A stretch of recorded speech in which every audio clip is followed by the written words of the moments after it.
తెల్ల కొంగ నల్ల గేదె. మత్తయి సువార్త 22వ అధ్యాయం 39వ వచనం. నిన్నువలే నీ పొరుగు వానిని ప్రేమింపవలెనను రెండవ ఆజ్ఞయు దాని వంటిదే.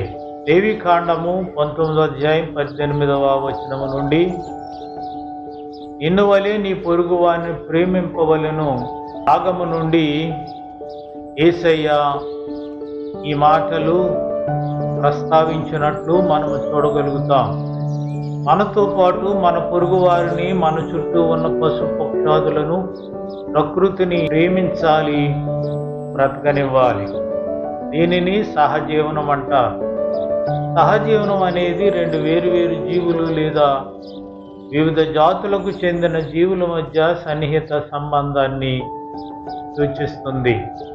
సహజీవనం అనేది అనేక వాదములు ఉన్నాయి. దానిలో పరస్పర వాదములో ప్రమేయం ఉన్న రెండు జీవులు ఒకదానికొకటి ప్రయోజనము పొందుతాయి. ఉదాహరణకు ఇచ్చట మనం చూస్తూ ఉన్న తెల్ల కొంగ నల్ల గేదె. కొంగ పక్షి జాతి, ఇది మాంసాహారి.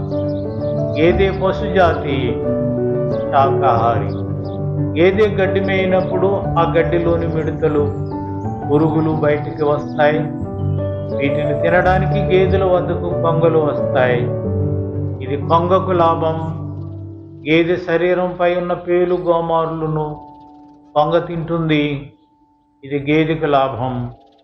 గేదె వీటితో స్నేహముగా ఉంటుంది.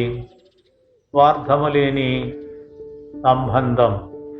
వీటి మధ్య వర్ణ భేదము లేదు, పెద్ద చిన్న అనే భేదము లేదు, ఆర్థిక భేదము లేదు, స్థాన భేదము లేదు.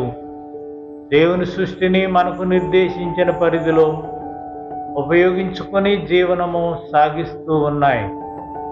సహజీవన సంబంధాలను అర్థం చేసుకోవడం చాలా ముఖ్యం.